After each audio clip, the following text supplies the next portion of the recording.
Carey dropped out of school. Living in a camper around the city, in 1979, he decided to move to Los Angeles, where he performed at the Comedy Club. Rodney Dangerfield was so impressed that he gave him an opening act for a full year. Still struggling financially, in 1990, Jim Carey drove his car up the hill of Mulholland Drive, and while looking down at the city of Los Angeles, he wrote himself a check of $10 million, dating in Thanksgiving of 1995. In 1994, Jim Carey made the hit film Ace Ventura, Pet Detective, paying him $20 million. We hit Lex. A wise man once told me, we may never know the results of our actions, but if we do nothing, Toastmasters and guests, there will be no results. Mr. Chairman. My fellow Toastmasters, do you have what it takes?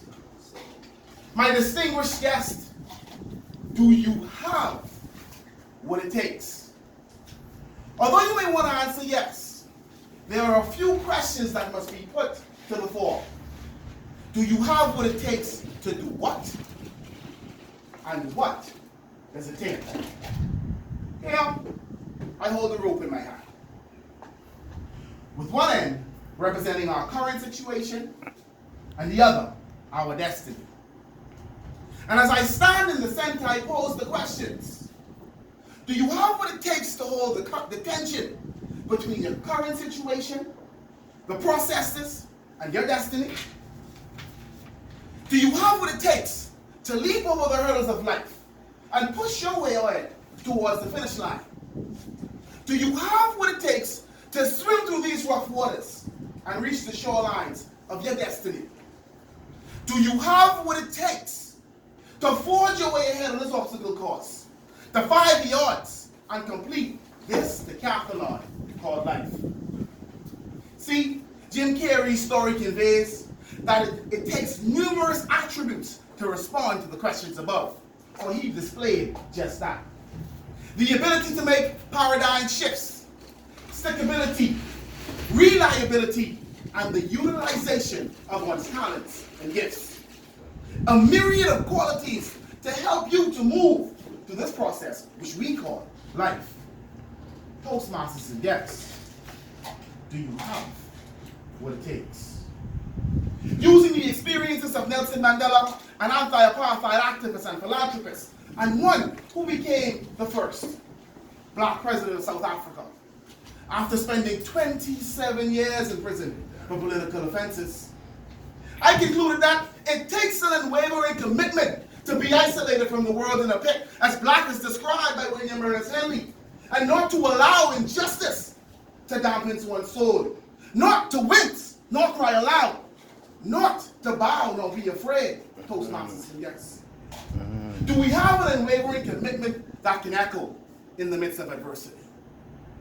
In the words of William Ernest Henley, and I quote, "It matters not how straight the gate, how charged with punishment the scroll. We are the masters of our faith. We are the captains of our souls."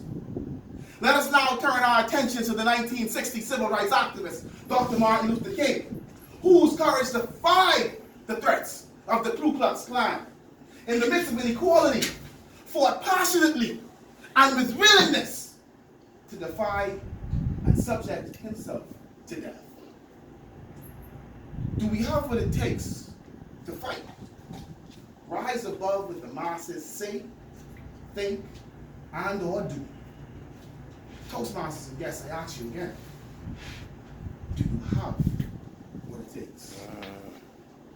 See, while there are a contingent of men, we cannot ponder this question without our counterparts. In particular, Mary Ingram, Georgia Simonet, Eugenia Lockhart, Dr. Doris Johnson, women who are the forerunners of the suffrage movement and gave a voiceless women, enabling them to vote. Toastmasters and guests is our knowledge-based statement. or are we constantly engaged in a lifelong learning process? Growing to meet community needs, the needs of a region, and most importantly, global needs. Do we have what it takes to do as Jim Carey did? Diversify, make the paradigm shifts, to walk into our own destinies. There was a time, Toastmasters and guests, that I was lost.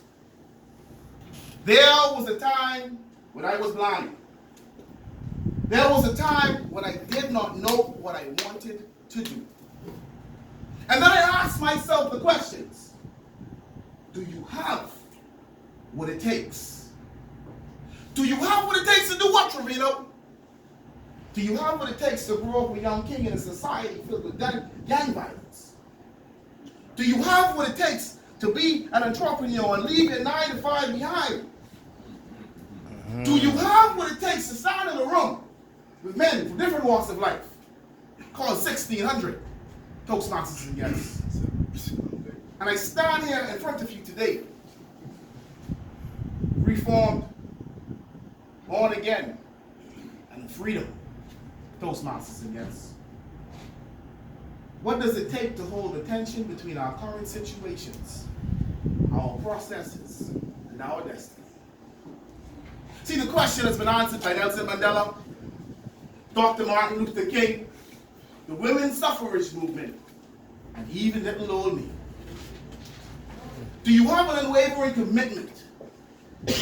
Are you able to rise above what the masses say, think, and or do? Are you willing to engage in the battle for a universal cause, Toastmasters and guests? Are we all dedicated to lifelong learning? I ask you one last time, do you have what it takes? Mr. Chairman.